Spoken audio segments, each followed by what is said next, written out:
Good morning, students. So today we start about the construction methods of retaining wall. So in the construction of sheet piles walls, the sheet piles may be driven into the ground and then the backfill placed on the landslide and sheet piles are may first driven into the ground and soil in front of the sheet piles dragged. So in either case, the soil used for a backfill behind the sheet pile wall is usually granular.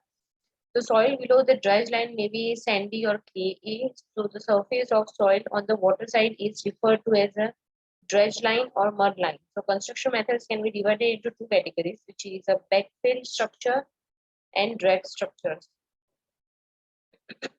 Right. So first of all, is the sequence of construction for backfill structures are, as you can see, is step 1, step 2, step 3, step 4. Right here, step 1 is going to dredge the in situ soil in front and back the proposed structure. Second is a drive the sheet piles. Third step is a backfill to the level of the anchor and place to the anchor system. Fourth step is a backfill up to the top of the wall. So for a cantilever sheet pile wall, step 3 is not applied. Now next is the sequence of construction for the dredge structure R. Step 1 is to drive the sheet piles. Second step is backfill up to anchor level and place the anchor system. Step 3 is a backfill up to the top of the wall. And fourth step is to dredge the front side of the wall. So with cantilever sheet pile wall, step 2 is not required. So there are some forces acting on a sheet pile wall, which is the active earth pressure on the back of the wall, by which tries to push the wall away from the back. So the passive earth pressure in front of wall below the drag line. The passive earth pressure resists the movement of the wall. Lateral pressure due to surcharge load, unbalanced water pressure, and the surface pressure, mooring pull, ship impact, earthquake forces. Right. So next is a free cantilever sheet pile. So under the action of concentrated load F at the top and passive resistance due to the soil below the dredge level, a free cantilever sheet pile rotates above at a point O below the dredge level. So the actual pressure distribution is shown in figure A. So Bloom in 1931 gives a simple solution. Passive resistance of soil on the left side is idealized as a right angle triangle AOE. So the distributed pressure acting on the right side below the pivot O is replaced by an equivalent concentrated load P1 at the point O. So in calculation that follows, the magnitude of force P1 is not required.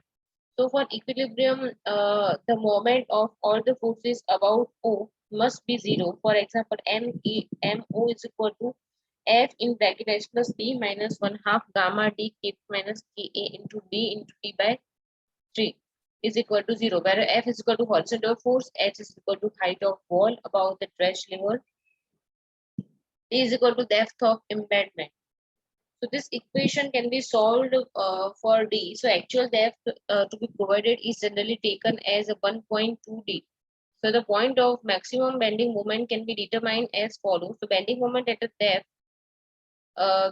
below the dredge level is given by mx is equal to f into x plus h minus 1 half gamma into x kp minus ka into x and close the bracket into x by 3. So here the final equation is equal to f into bracket x plus h minus gamma x cube divided by 6 kp minus ka. So for maximum bending moment, we took derivative. So dmx by dx is equal to 0. So here x equation is under root 2f by gamma into kp minus ka. So the maximum bending moment, so the maximum bending moment mx is obtained by substituting value of x in equation of mx. So the second modulus of sheet pile can be determined as S is equal to mx divided by sigma 0, where S is equal to section modulus of sheet pile. Sigma 0 is equal to allowable bending stress in the pile. So next is a cantilever sheet pile in a cohesion-less soil. So this figure shows a cantilever sheet pile in cohesion-less soil deposit. So the pile rotates about point O. So the pressure about O is passive in front and active on the back side. shows the actual pressure distribution. So the actual pressure distribution is quite complicated. The pressure distribution is generally simplified as shown in figure. The pressure at 0 at point O1 at a depth below the dredge level. The pressure diagram BCO1 shows the active pressure. The pressure intensity at the dredge level is given by P1 is equal to gamma into H into Ka. So here the equation of A is equal to P1 divided by gamma Kp minus Ka. So here a total active pressure above O1 be P1 acting at a height of Z1 bar above O1. So the passive pressure is given by diagram O1 EO on the front side, and the passive pressure intensity at the bottom tip A can be expressed as here. P2 is equal to gamma Kp minus Ka D minus A is equal to gamma Kp minus Ka into B, where B is equal to D minus A, in which D is equal to depth of point A below the dredge level. So passive pressure is indicated by the diagram OAF on the back side. The passive pressure intensity at the tip of A is given by P3 is equal to R in bracket H plus P plus A bracket close in Kp minus gamma B plus A into Ka. So here let P2 and P3 be the total passive pressure acting on the front and back side of the respectively. So here there is approximate analysis given in this.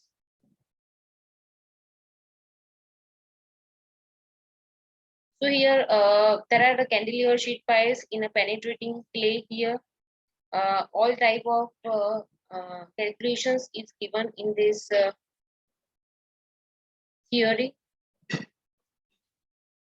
Okay, so talking about anchor sheet pile with a free earth support, the stability of anchor steel pile sheet piles, which depends upon the anchor force in addition to the passive earth pressure, embedment depth is considerably smaller than in cantilever sheet pile, and hence the total length of sheet pile is reduced. However, the additional cost of anchors to be considered while judging the economy of 2 years of construction. So this figure shows an anchor sheet pile with a free earth support. The deflected shape of the rest steel pile is also known. So it may seem that in the case there is no point of contraflexure below the dredge level. uh, Just below the dredge level, no pivot exists for the statical system. So the statical analysis is based on assumption that the soil into which the pile is driven does not produce effective restraint to induce the negative bending moment at supports. So the equation for the depth D are derived separately for corrosion-less and cohesive soils. So next is anchor sheet pile with fixed earth support. So figure shows reflected shape of anchor sheet pile with a fixed earth support. The elastic line changing its curvature at the inflection point I. The soil into which sheet piles is driven exert a large restraint on the lower part of the pile and causes in curvature. The figure shows the pressure distribution diagram. So Bloom in 1931 gives mathematical relation between the I by H and phi, where I is the depth of the point of inflection I below the dredge level, and H is the height of the sheet pile above the dredge level. So for simplicity, lower portion of the pressure diagram on the right hand side figure is replaced by the concentration force Rk at the point K, and the diagram shown in figure A used in analysis. So the magnitude of Rk initially unknown, but it is automatically excluded from the calculation when the moments are taken about K. Once the depth has found, Rk can be determined from the equilibrium equation in the horizontal direction.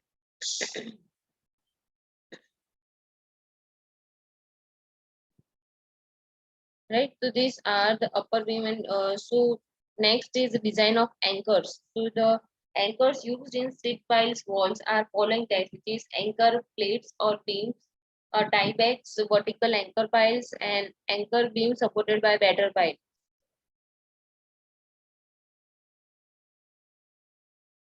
So here the design of anchor plates and beams is discussed below. So anchor plates and beams are made of cast concrete block. A bale is placed at the front face of the sheet pile and a tie rod is attached to it.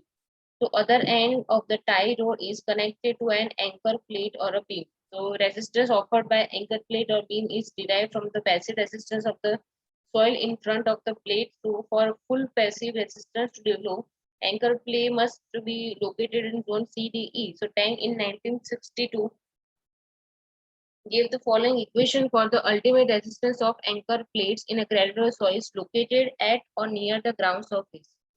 So let be the length of the anchor plate perpendicular to the cross section and let h be the height of the anchors. So here for continuous plate or beams with a B by H ratio greater than or equal to 5, the ultimate resistance is given by Pu is equal to B into Pp minus Pa. Here Pu is equal to 1 half gamma H square B into Kp minus Ka, where H is the depth of the lower face of the anchor beam from the ground surface, right? And for a plates or beams with the B by H less than or equal to 5, the ultimate resistance given by Pu is equal to 1 half gamma H square B into Kp minus Ka plus 1 half K0 gamma under root Kp plus under root K0 H cube 10 phi. So the allowable resistance is taken as Pa is equal to Pu divided by Fs. Right, and here S is equal to Pa by T. So T is equal to tension in the anchor rod per unit length of the sheet pile is obtained from the analysis of anchor sheet pile.